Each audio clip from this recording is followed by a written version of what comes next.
It costs money to make games, so when games are free, we know that there's going to be something to make money in it, like microtransactions. And we don't like any of that, but not all of them overdo. But today, we're going to talk about the ones that do overdo. Starting off at number 10, it's Warface. So, Warface is an MMO FPS with PvP, PvE, you've heard it. And a lot of free MMOs do, well, indulge the microtransactions, so to speak. But this one does something particularly egregious in that it's one of those games that just lets you use overpowered pay-to-win weapons for a limited time to try to get players to buy stuff. Apparently, players that were around when this game began report that it wasn't always like this, which is, kind of sad. But over the course of its life, it has added various events with temporary weapons. They also have this really complicated store system that more or less lets you continually buy better guns than are available via any in-game currency or by drop.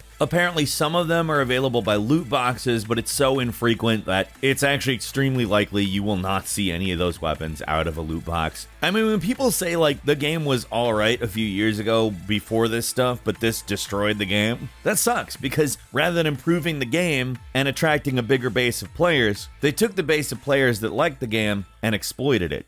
At number 9 was this weird game called Curiosity, What's Inside the Cube, which was a game Peter Molyneux made, is summed up as a multiplayer social experiment. Basically, you were plopped into a white room, and there was a big cube made up of a ton of little cubes with white text, which was topic related and had little messages. Basically, you tapped the cubelets to dig through the surface and reveal the next layer. The game is called Curiosity, What's Inside the Cube, so you probably understand exactly what the point is, to get to the center and figure out what is in the center of the cube. So the game was literally turned into a microtransaction game. You could click on the cube to remove the spaces from it, or you could buy the ability to destroy more spaces and possibly get to the center of the cube. According to Molyneux, it was some kind of an experiment in monetization. He claims the studio wanted to implement them to see what happened, not necessarily to make money, but considering the simplicity or feigned complexity of the game, depending on whatever you want to pick, it seems like the microtransactions were the main part of the game. He claimed that it was some kind of an experiment in patience, but come on man, that's ridiculous. You try to make a bunch of money off of a dumb, goofy pie-in-the-sky idea again. Except for this time, you didn't even pretend to be ambitious about it. And number 8 is Heroes and Generals, this basically large-scale, free-to-play, multiplayer FPS, which has a couple of cool-sounding features, like having a persistent overworld, where all these battles actually make changes. But, let's just talk about how much it costs for 4 tanks for one faction. More than $60. If you're buying all these tanks, you're paying more than $60. And this is a game where, ostensibly, you would just continually get tanks. It's a war game. They make it a ridiculous grind too. And people who don't understand what's going on seem to just think this game is incredibly unbalanced. I don't get it. This other team keeps spawning these incredible tanks. Why? Well, it's because they bought them. I don't know why they bought them. They're, again, ridiculously priced. I've seen players say $60 isn't worth every single tank in the entire game, let alone just 4. But there's other problems as well. People talk about how the lobby isn't necessarily as functional as it should be, and there's pay-to-win stuff in it as well. It's not like the game is without its defenders. There are people who are like, hey, the grind is like that to keep people from using really big weapons early in the game. And it's like, well, no, it's like that so that people buy the really big weapons and use them early in the game. At least that's my response there. And number 7 is Super Bomberman R, a game that is, Bomberman. They do have 64-player Battle Royale, but, it's still Bomberman. It's a very simple game. It's not difficult. It doesn't require a lot of terrain. It's not gonna blow your brain with originality or anything like that either. It's Bomberman. It is a simple game that is fun as hell, but it's not complicated. So having things like season passes and currency that you can't earn, you have to buy for what? Some fairly limited power-ups. Again, this is a simple little arcade game. And I'm a huge fan of Bomberman. I've played Bomberman since the 1980s. I am an old bird. But you lock a bunch of people behind the season pass. Again, just have season passes in Bomberman. It's ridiculous. But then again, Konami itself is just ridiculous at this point. At number 6 is CounterStrike Nexon Studio, which is a free-to-play, basically CounterStrike port of CounterStrike Online, which is a game that was developed jointly between Valve and Nexon for the Asian market. So, as you might be able to tell from the fact that you can't just straightforwardly explain it, it is not a high-quality game. You see, CounterStrike Online is a mobile game, and CounterStrike Nexon Studio is a port of that mobile game, except you can play it anywhere in the world. Now, the mobile game is obviously aimed at an Asian market, so like all of the characters, all the factions, everything is designed in like anime style, which is really bizarre. And then of course there's regular Counter-Strike assets in there as well, which makes them more bizarre. A lot of servers don't work, and although there are some modes that are exclusive to this game, like soccer or kind of Minecraft-ish mode where you build stuff, which, yeah, doesn't make any sense for Counter-Strike, it's not really worth the fact that it is pay to win, and a lot of the time the microtransactions don't even work, particularly for players in various regions. Like Ukrainian players apparently have lots of trouble, technically speaking, buying anything for this game, which I don't know why they're doing that, but yeah.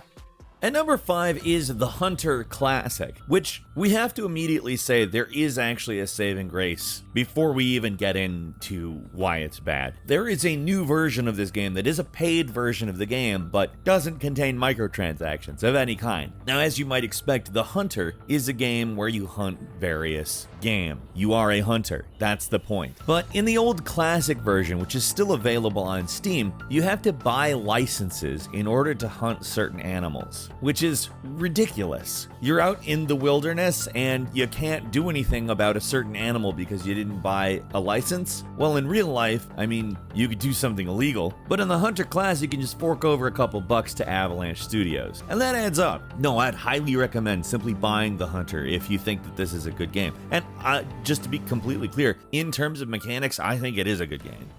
And number 4 is Digimon Masters Online, which, I mean, it's a Digimon MMO, where Pokemon has done a lot in remaining relatively singular in its vision. Digimon has tried a lot of different things, and this is, I mean, it's an MMORPG. I don't really want to characterize it as anything more than that. Well, perhaps just not good. I mean, this is a game that is based almost entirely on loot boxes. You are stuck behind so many loot boxes playing to try to unlock things that allow you to progress, and a lot of skins. I mean, you get a lot of skins. You don't need them either, but you get them. You want to just buy items? Guess what? They cost way more than they should. Although you can trade them, which I guess is not terrible. But unless you got like a bot or something to farm items and cheat, the game's really not worth it. Meaning it's not worth it at all. Don't play this.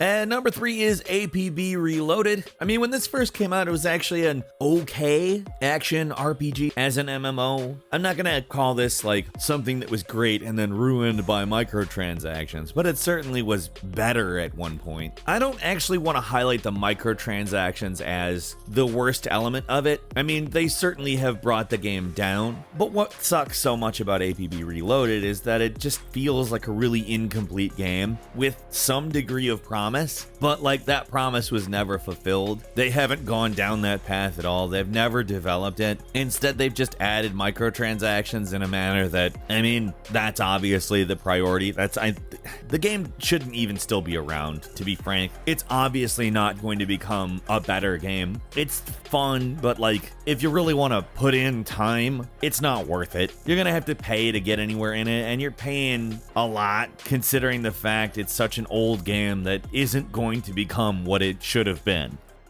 And number 2 is Modern Combat 5, which obviously conjures the idea of modern warfare and Mortal Kombat, except there is obviously nothing involving Mortal Kombat. It's really just a Gameloft Call of Duty ripoff that was $7 on iPhone when it came out, but they knew better on the PC. This is not a game that is worth any money. It's just basically Call of Duty multiplayer, but much, much worse. I mean, it really plays like a game that came off of the phone and went to PC. I don't understand why you would do that unless it was like for an experiment or something and you actually didn't put microtransactions into it but did release it for free because you knew what you were doing. That's not what they did here. I mean, I assume that they knew that they released this game for free with microtransactions in it, so they probably did know what they were doing anyways, but they also knew that this was not worth money. I refuse to believe otherwise. Just if you want to be pissed off, download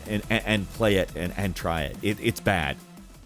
And finally, at number 1 is Star Trek Timelines. Now, I do not know why this game exists. A lot of these games we've said things like, hey, if this wasn't riddled with microtransactions, it wouldn't be the worst thing in the world. Maybe not the best. I mean, we didn't really cover any dynamite amazing games this video, but Star Trek Timelines is basically just a cookie clicker. And a cookie clicker with microtransactions. I don't get it. Why make this? You know people aren't going to like it. You know they're going to notice how long the timers are. You know people are going to notice when, in order to reset, they have to pay real world money, and there is not much more to the game than that, so why make it? All you're gonna do is just generate people that complain about it because they're a Star Trek fan who got duped into buying a crappy game. An uncomplicated, nothing to it crappy game that costs them money to do what? Really nothing. A cookie clicker is fun because it's free. They're little time wasters that, might provide some little smidge of satisfaction because you decided you wanted to waste some time. This is that, plus Star Trek, minus your cash. And that's all for today. Leave us a comment, let us know what you think. If you like this video, click like. If you're not subscribed, now's a great time to do so. We upload brand new videos every day of the week. Best way to see them first is, of course, a subscription, so click subscribe. Don't forget to enable all notifications, and as always, thank you very much for watching this video. I'm Falcon. You can follow me on Twitter at FalconHero. We'll see you next time, right here on gameranx.